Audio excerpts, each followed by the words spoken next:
परमेश्वर ने जब भी आपको बाइबल में कोई इंस्ट्रक्शन दी है, जैसे उसने पौलुस के द्वारा कहा कि पवित्र आत्मा से परिपूर्ण होते जाओ, दाखरस के मतवाले मत बनो, क्योंकि दाखरस आपकी स्पिरिट को शेक करता है। एक चूहा आदमी भी दलेर हो जाता है। तो परमेश्वर ने कहा वो दलेरी जो दाखरस देता है वो फेक दलेरी, वो कुछ समय की। अगर तुम दाखरस पीते रहोगे तो पवित्र आत्मा तुम्हें वो दलेरी नहीं देगा जो सदा की है। इसीलिए जब पतरस और पौलुस ने एक लंगड़े को चंगा किया, पतरस और यूहन्ना ने एक लंगड़े को चंगा किया, तो लोगों ने कहा क्या ये अनपढ़ और साधारण मनुष्य नहीं है जो हमारे बीच में रहते हैं, मछली का काम करता है, कोई कारपेंटर है, कोई इलेक्ट्रिशियन है। आज के समय का आप लगा लो, उस समय तो बिजली नहीं होती थी।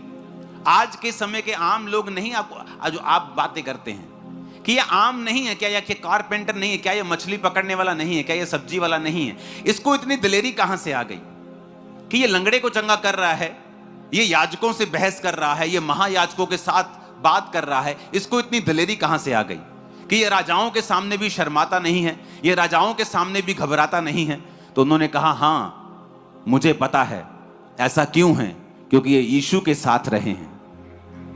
जब आप परमेश्वर के प्रेजेंस में रहते हैं, उसकी प्रेजेंस को सोखते हैं, आप वचन को सुनते हैं, परमेश्वर की हुजूरी में समय बिताते हैं, तो फिर आप साधारण मनुष्य नहीं रहते हैं और आपके अंदर सुपरनैचुरल एबिलिटीज आती हैं, अलौकिक चीजें आती हैं, साइंस एंड वंडर्स परमेश्वर आपको देता है, मिरेकल अनॉइंटिंग आपको देता है। और उसी अनॉइंटिंग के जरिए ही परमेश्वर ने बाइबल में बड़े बड़े कार्य किए हैं। कई बार आप अपने रिश्तेदारों से भीख मांगते कि आपको इस सिचुएशन से निकाल लो, आप निकाल सकते हो मुझे इस सिचुएशन से, वो नहीं निकालते हैं। आप अपने दोस्तों को बोलते हो, आप अपने रिश्तेदारों को बोलते हो, आप अपने क्लोज रिलेटिव्स को बोलते हो।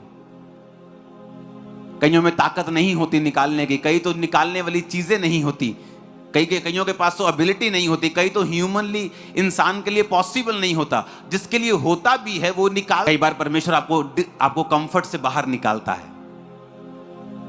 आपको वही चीज एक महीना पहले अच्छी लग रही होती है, लेकिन एक महीने बाद आपको लगता है कि नहीं मुझे अब कुछ चेंज करना है।